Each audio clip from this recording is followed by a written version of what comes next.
नमस्कार दर्शक बंधु आज हूँ जुलाई मास 22 तारीख मंगलवार। आसतु आज टॉप 20 खबर पर नजर पकाइबा। वीडियोटी को शेष पर्यंत देखंतु। मात्र किछि समय मध्य जानि पारिबे आज दिन जाकर संपूर्ण खबर। चैनल में नुआ थिले चैनल को सब्सक्राइब करी पाखरे थिबा बेल आइकन को प्रेस कर नियंतु प्रतिदिन लेटेस्ट खबर सर्वप्रथमे जानिबा पई। तेबे आसंतु संपूर्ण खबर पर नजर पकाइबा। आज प्रथम खबर आसुछि आउ एक लघुचाप दीघा और सेठार पूर्व दिगरे उत्तर पूर्व बंगोपसागर उपरे चिह्नट निम्न चाप क्षेत्र में केन्द्र देई गति करुछि। प्रभाव आसंता 5 दिन पर्यंत राज्य में विभिन्न स्थान में प्रबल अति प्रबल वर्षा होइपारे बोली आंचलिक विभाग पाणीपाग विज्ञान केन्द्र पक्षरु पूर्वानुमान करा जायछि।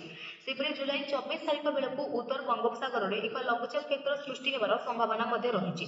एहाद्वारा 23 और 24 तारिख में मयूरभंज बालेश्वर और केन्दुझर जिले में केतेक स्थान में प्रबल अति प्रबल वर्षा घड़घड़ी बिजुली सह घंटा प्रति 30 ରୁ 40 किलोमीटर बेगरे पवन हेबाकु थिबारु ऑरेंज वार्निंग जारी होइछि। बाकी जिला गुड़िकरे वर्षार प्रभाव रही येलो वार्निंग दी जाइए। 25 और 26 तारिख में अधिकांश जिले में हालका मध्यम धरणर वर्षा सह घड़घड़ी होइपारे। आज कोरापुट मालकानगिरी नवरंगपुर कलाहांडी नुआपड़ा सुंदरगढ़ झारसुगुड़ा बरगढ़ संबलपुर देवगढ़ अनुगुल ढेंकानाल केन्दुझर मयूरभंज सोनपुर बौद्ध बलांगीर कंधमाल और रायगड़ा भली जिला को येलो वार्निंग जारी करिछि पाणीपाग केन्द्र। एही दुईटी जिलार गोटे किंबा दुईटी स्थान में प्रबल अति प्रबल वर्षा घड़घड़ी सह झटका पवन 30 ରୁ 40 किलोमीटर प्रति घंटा हेबार संभावना रही। परवर्ती खबर पर नजर पकाइबा। बालेश्वर और बड़ंगा घटना पर पेट्रोलियम इंडस्ट्री एसोसिएशन एक बड़ निष्पत्ति। आउ खोलारे दिया जीव नाही पेट्रोल पंप रे केवल गाड़ी रे भरा जीव पेट्रोल। जदि कोनोसी व्यक्ति बोतल किंबा अन्य कोनोसी जिनिस नै पेट्रोल मागे तेबे दिया जीव नाही बोली कुहा जायतिला। पेट्रोलियम डीलर्स एसोसिएशन सभापति शशांक शेखर साहू एने सूचना दैछन्ति।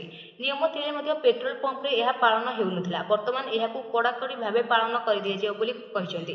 पेट्रोलियम डीलर्स एसोसिएशन निष्पत्ति केते दूर कार्यकारी हेबो ताहा देखिबा बाकी रहिला। हेले 2 दिन पर एही निर्देशनामा रे परिवर्तन करिछि जोगाण विभाग। गतकाली जोगाण विभाग मंत्री कृष्णचंद्र पात्र कहिसन्ति जे पेट्रोल पंप गुड़िक प्लास्टिक बोतल नुहे बरं काच बोतल रे ग्राहकଙ୍କୁ पेट्रोल और डीजेल देई परिबे। बाहर बिक्री रोकिबा पई चढ़ाऊ हेबे। पेट्रोल पंप संघ और जोगाण मंत्री बैठक पर निष्पत्ति निया जायछि।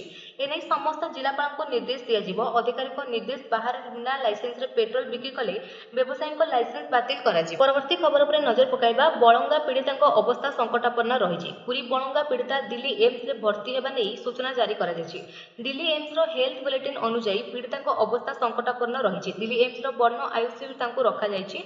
पीड़िता बर्न एवं प्लास्टिक सर्जरी ब्लॉक रे चिकित्सा चली। ऑक्सीजन सपोर्ट रे पीड़िता अछंती। डाक्तरी टीम तांको स्वास्थ्य उपर नजर रखिछन्ती। 75% जळी जायतिबा जणे रोगी आसिछन्ती। भुवनेश्वर एम्स रो दिल्ली को अणा जायछि बोली दिल्ली एम्स हेल्थ बुलेटिन रे प्रकाश पाइछि। परवर्ती खबर पर नजर पकाइबा। नाबालिका पोड़ी घटना बड़ंगा थाना रे पहुंचला क्राइम ब्रांच टीम। पुरी जिला बड़ंगा रे नाबालिका पोड़ी घटना रे तदंत को जोरदार करिछि पुलिस। एका संगे 3टी टीम भिन्न भिन्न स्थान रे तदंत करुछन्ती। गोटे टीम पीड़िता घरे पहुंचीथिबा बेले अन्य एक टीम पीड़िता संगे घरे रही पहुंचीछन्ती। पुरी आउ एक टीम घटनास्थल रे पहुंची तदंत करुछि। 20 तारिख विलंबित राति रे मध्ये पुलिस रो स्पेशल टीम पीड़िता घरे छानबीन करिछि। बड़ंगा बजार रे अनेक अलंकार दुकान रे पचरा उचरा करिछि पुलिस। दिनक तळे रूपा मुदी मिलिथिला। तेनु कोउटु आसिथिला रूपा मुदी सेति पई अलंकार दुकानी को पचरा उचरा कर दैछि। परवर्ती खबर पर नजर पकाइबा। माओवादी बर्बर कांड 2 ग्रामवासी को कले निर्मम हत्या। छत्तीसगढ़ मिर्जापुर रे माओवादी बर्बर कांड धारुआ अस्त्र रे हाणी 2 ग्रामवासी को कले निर्मम हत्या। जोगा कवासी मंगलू कोरसम को हत्या करिसंती माओवादी।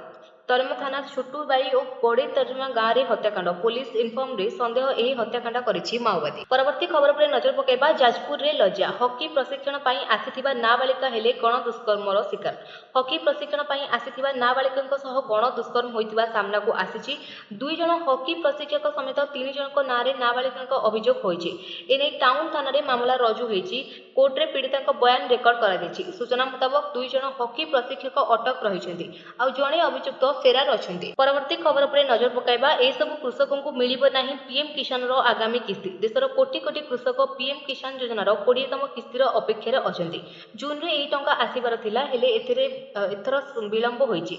चलित सप्ताह किंबा आसंता सप्ताह चाषी खाता को आसीबो टंका किंतु एने सरकार स्तर रे कोनोसी घोषणा करा जाई नाही।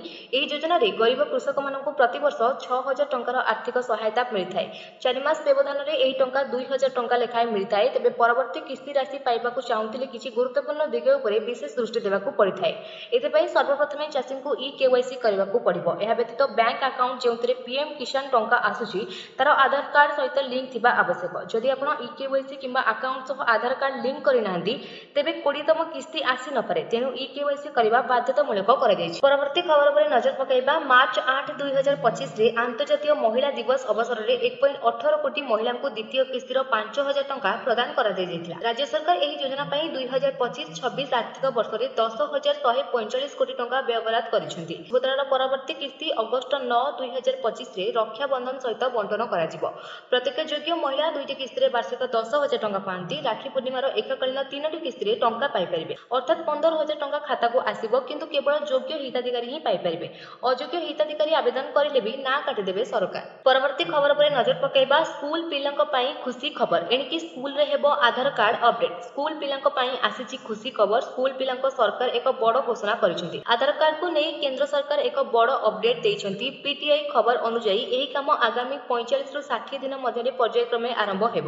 ଏହି ସୂଚନା ଉଦୟର ଭୁବନେଶ୍ୱର କୁମାର ଗତ ରବିବାର ଦେଇଥିଲେ, ଯାହା ଅନେକ ସ୍କୁଲ ପିଲାଙ୍କ ପାଇଁ ବେଶ୍ ଉଦ୍ଯୋଗୀ ହୋଇଥିଲା। ଖବର ଅନୁଯାୟୀ ଉଦୟ ଏବେ ଏକ ପ୍ରଯୁକ୍ତି ବିଦ୍ୟା ବିକଶିତ କରୁଛି, ଯାହା ମାଧ୍ୟମରେ ଅଭିଭାବକଙ୍କ ସମ୍ମତିରେ ସ୍କୁଲ ପରିସରରେ ପିଲାମାନଙ୍କର ବାୟୋମେଟ୍ରିକ୍ ଅପଡେଟ୍ କରାଯିବ।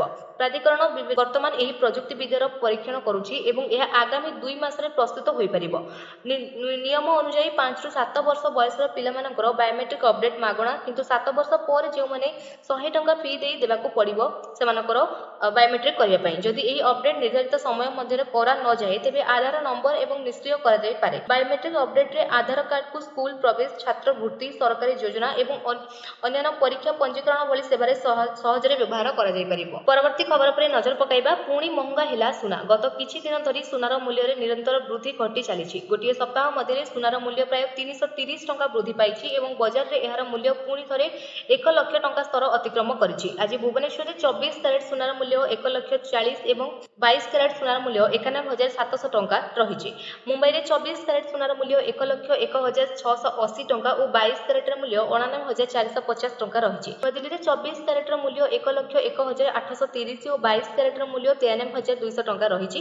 ଜାତୀୟ ରାଜଧାନୀ ଦିଲ୍ଲୀରେ 24 କ୍ୟାରେଟ୍ ସୁନାର ମୂଲ୍ୟ 10 ଗ୍ରାମ ପିଛା 1,190 ଟଙ୍କା ରହିଛି, ଯେତେବେଳେ 22 କ୍ୟାରେଟ୍ ସୁନାର ମୂଲ୍ୟ 91,850 ଟଙ୍କା ରହିଛି।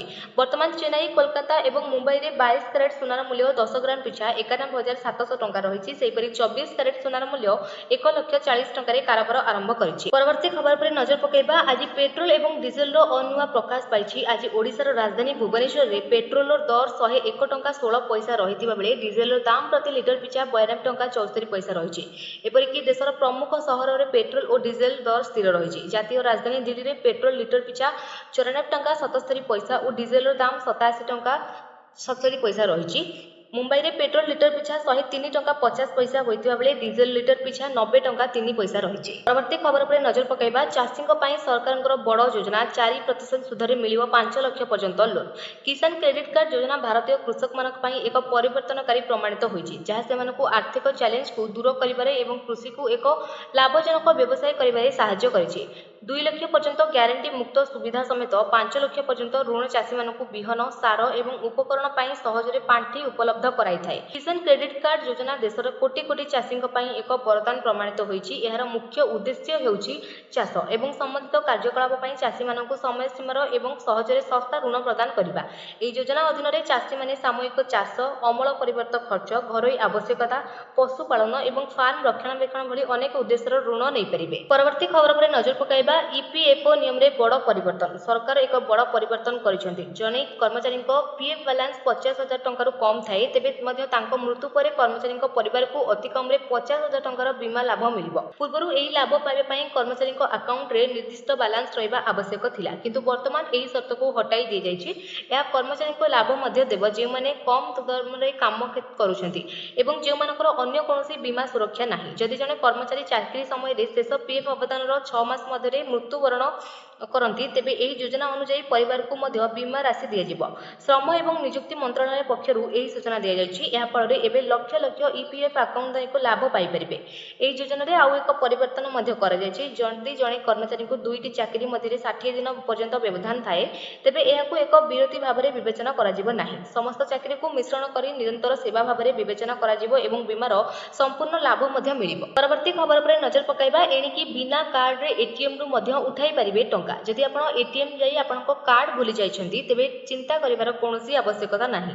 ଏବେ ଆପଣଙ୍କୁ ଏଟିଏମ୍ ରୁ ଟଙ୍କା ଉଠାଇବା ପାଇଁ କାର୍ଡର ଆବଶ୍ୟକତା ନାହିଁ। ଆପଣ କେବଳ ୟୁପିଆଇ ଆପ୍ ସାହାଯ୍ୟରେ ସ୍କାନ୍ କରି ବିନା କାର୍ଡରେ ଟଙ୍କା ଉଠାଇ ପାରିବେ। ଏହାର ସହଜ ଏବଂ ସୁରକ୍ଷିତ ପଦ୍ଧତିକୁ ଜାଣନ୍ତୁ। ଦେଶର ଅନେକ ପ୍ରମୁଖ ବ୍ୟାଙ୍କ ଯେପରିକି SBI, HDFC, ICICI, PNB, Axis bank ଏବଂ ଅନ୍ୟାନ୍ୟ ବ୍ୟାଙ୍କ ଏବେ କାର୍ଡଲେସ୍ କିମ୍ବା ୟୁପିଆଇ ଆଧାରିତ ଏଟିଏମ୍ କ୍ୟାଶ ଉଠାଣ ସେବା ପ୍ରଦାନ କରୁଛନ୍ତି। ଏଥିରେ ଆପଣଙ୍କୁ ବିନା କାର୍ଡ କୌଣସି ସ୍ଲିପ୍ ସାହାଯ୍ୟ ଦରକାର ନାହିଁ। ଆପଣ କେବଳ କ୍ୟୁଆର କୋଡ ସ୍କାନ୍ କରି ସହଜରେ ଟଙ୍କା ଉଠାଣ କରିପାରିବେ। ଏହି ସେବାର ନାମ ହେଉଛି କାର୍ଡଲେସ୍ କ୍ୟାଶ ଉଠାଣ କିମ୍ବା ୟୁପିଆଇ କ୍ୟାଶ ଉଠାଣ। ପରବର୍ତ୍ତୀ ଖବର ଉପରେ ନଜର ପକାଇବା। ଏସବିଆଇ ଆକାଉଣ୍ଟଧାରୀ ସତର୍କ, ଆଜି କାମ କରିବନି ଫୋନ ପେ, ଗୁଗଲ ପେ। ବ୍ୟାଙ୍କର ବିବୃତ୍ତି ଅନୁଯାୟୀ 22 ଜୁଲାଇ 2025 ଦିନ ଆଜି 12:15 ରୁ 1 ପର୍ଯ୍ୟନ୍ତ ପ୍ରାୟ 45 ମିନିଟ୍ ପାଇଁ ଏସବିଆଇ ୟୁପିଆଇ ସେବା ଉପଲବ୍ଧ ରହିବ ନାହିଁ। ଏହି ସମୟ ମଧ୍ୟରେ ଆପଣଙ୍କ ଟଙ୍କା ଉଠାଇ ପାରିବେ ନାହିଁ କିମ୍ବା ଗ୍ରହଣ କରିପାରିବେ ନାହିଁ।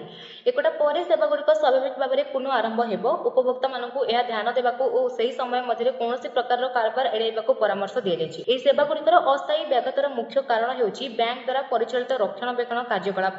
ଏହି କାର୍ଯ୍ୟକଳାପ ମାଧ୍ୟମରେ ଏସବିଆଇ ଏହାର ୟୁପିଆଇ ସିଷ୍ଟମକୁ ଆହୁରି ଉନ୍ନତ କରିବାକୁ ଚାହୁଁଛି।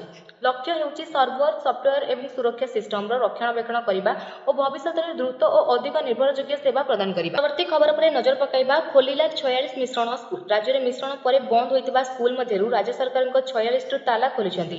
ଆଉ 4ଟି ସ୍କୁଲ ଖୁବ୍ ଶୀଘ୍ର ଖୋଲିବାକୁ ଯାଉଛି ବୋଲି ବିଦ୍ୟାଳୟ ଓ ଗଣଶିକ୍ଷା ବିଭାଗ ପକ୍ଷରୁ ସୂଚନା ମିଳିଛି। ପୂର୍ବ ସରକାରଙ୍କ ସମୟରେ ଛାତ୍ରଛାତ୍ରୀଙ୍କ କମ୍ ଉପସ୍ଥାପନା ଏବଂ ରାଜ୍ୟର ପ୍ରାୟ 7,751ଟି ବିଦ୍ୟାଳୟକୁ ନିକଟସ୍ଥ ବିଦ୍ୟାଳୟରେ ମିଶ୍ରଣ କରିବାକୁ ନିଷ୍ପତ୍ତି ଦେଇଥିଲେ। ଏହାର ସେତେବେଳେ ଭାପଜା ସମେତ ବିଭିନ୍ନ ମହଲରୁ ତୀବ୍ର ବିରୋଧ କରାଯାଇଥିଲା।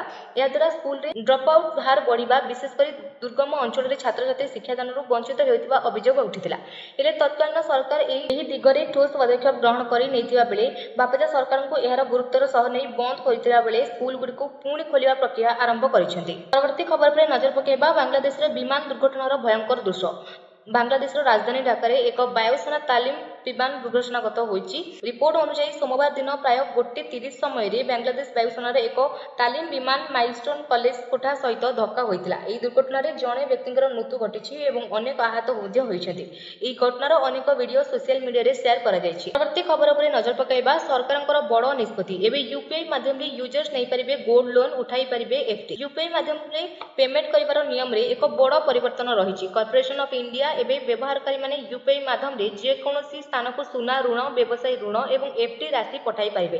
ଋଣ ଆକାଉଣ୍ଟକୁ ୟୁପିଆଇ ଆକାଉଣ୍ଟ ସହିତ ମଧ୍ୟ ଲିଙ୍କ କରାଯାଇପାରିବ। ଏହା ସାହାଯ୍ୟରେ ଆପଣ ପେଟିଏମ୍, ଫୋନପେ, ଗୁଗଲ ପେ ଭଳି ୟୁପିଆଇ ଆପ୍ ମଧ୍ୟରେ କ୍ରେଡିଟ୍ କାର୍ଡରୁ ବ୍ୟବସାୟ ଋଣ ପର୍ଯ୍ୟନ୍ତ ପେମେଣ୍ଟ କରିପାରିବେ ଏବଂ ଏହି ନିୟମ 1 ସେପ୍ଟେମ୍ବର 2025 ରୁ କାର୍ଯ୍ୟକାରୀ ହେବ। ପରବର୍ତ୍ତୀ ଖବର ଉପରେ ନଜର ପକାଇବା। ସୁଟିଂ ସେଟ୍ରେ କିଙ୍ଗ ଖାନଙ୍କ ଗୋଡରେ ଲାଗିଛି ଆଘାତ। ଚିକିତ୍ସା ପାଇଁ ଆମେରିକା ଯାଇଥିବା ସୂଚନା। ସୁଟିଂ ସେଟ୍ରେ ଅଭିନେତା ଶାହରୁଖ ଖାନ ଆହତ। ଫିଲ୍ମ କିଙ୍ଗର ସୁଟିଂ ସେଟ୍ରେ କିଙ୍ଗ ଖାନଙ୍କୁ ସାମାନ୍ୟ ଆଘାତ ଲାଗିଥିବା ସୂଚନା ରହିଛି। ତେବେ ଚିକିତ୍ସା ପାଇଁ ଶାହରୁଖ ଆମେରିକା ଯାଇଥିବା ସୂଚନା ମିଳିଛି। ଏହା ସହ ଫିଲ୍ମର ସୁଟିଂ ସେପ୍ଟେମ୍ବର ମାସ ପର୍ଯ୍ୟନ୍ତ ସ୍ଥଗିତ ରଖାଯାଇଥିବା ପ୍ରଡକ୍ସନ ଟିମ୍ ପକ୍ଷରୁ ସୂଚନା ମିଳିଛି। ଆଜିର ଶେଷ ଖବର ଉପରେ ନଜର ପକାଇବା। ଇଂଲଣ୍ଡ ବିପକ୍ଷ ମାଞ୍ଚେଷ୍ଟର ଟେଷ୍ଟରେ ଖେଳିବେ ଯଶପ୍ରୀତ ବୁମରା, ନିଶ୍ଚିତ କଲେ ମହମ୍ମଦ ସିରାଜ। ସିରାଜ କହିଛନ୍ତି ଯେ ଇଂଲଣ୍ଡର ବ୍ୟାଟିଂ ଲାଇନଅପ୍ ଲର୍ଡସ ଟେଷ୍ଟରେ ଅତ୍ୟନ୍ତ ଧୈର୍ଯ୍ୟ ସହ ଖେଳିଥିଲା। ତେଣୁ ଭାରତୀୟ ବୋଲରମ୍ୟାନ ମାଞ୍ଚେଷ୍ଟରକୁ ନିର୍ଭୁଲ ଏବଂ ନିଷ୍ଠାପର ବୋଲି ଉପରେ ଗୁରୁତ୍ୱ ଦେବା। ସେ କହିଛନ୍ତି ଯେ ଯଶୀ ଭାଇ ବା ବୁମରା ଭାଇ ଖେଳିବେ, ଏହା ଆମେ ଜାଣିଛୁ, କିନ୍ତୁ ଟିମ୍ କମ୍ବିନେସନ ଦିନକୁ ଦିନ ବଦଳୁଛି। ଆମର ଏକମାତ୍ର ଯୋଜନା ହେଉଛି ଇଂଲଣ୍ଡର ବ୍ୟାଟିଂ ଆକ୍ରମଣକୁ ଦେଖି ନିର୍ଭୁଲ ଅଞ୍ଚଳରେ ବୋଲିଂ କରିବା, କାରଣ ଲର୍ଡସରେ ସେମାନେ ବହୁତ ଧୈର୍ଯ୍ୟ ସହ ବ୍ୟାଟିଂ କରିଥିଲେ। ଏହା ଆମକୁ ଟେଷ୍ଟ କ୍ରିକେଟର ପ୍ରକୃତ ମଜା ଅନୁଭବ କରାଇଲା। ତେଣୁ ଆମର ଯୋଜନା ହେଉଛି କେବଳ ନିର୍ଭୁଲ ଅଞ୍ଚଳରେ ବୋଲିଂ କରିବା। ବୁମରା ଏପର୍ଯ୍ୟନ୍ତ ଖେଳିଥିବା 2ଟି ଟେଷ୍ଟ ମ୍ୟାଚରେ 12ଟି ୱିକେଟ୍ ନେଇଛନ୍ତି, ଯେଉଁଥିରେ 2ଟି 5 ୱିକେଟ୍ ହଲ୍ ମଧ୍ୟ ରହିଛି। ଆଜିର ଖବର ଆପଣମାନଙ୍କୁ ଭଲ ଲାଗିଥିଲେ ଲାଇକ୍, ସେୟାର କରିନେବେ ଏବଂ ଚ୍ୟାନେଲକୁ ସବସ୍କ୍ରାଇବ କରିନେବେ। ଏହା ସହିତ ଆପଣମାନେ କେଉଁ ଜିଲ୍ଲାରୁ ଆମର ନ୍ୟୁଜ୍ ଦେଖୁଛନ୍ତି ନିଶ୍ଚୟ କମେଣ୍ଟ ମାଧ୍ୟମରେ ଜଣାଇବେ। ରହୁଛି, ଧନ୍ୟବାଦ।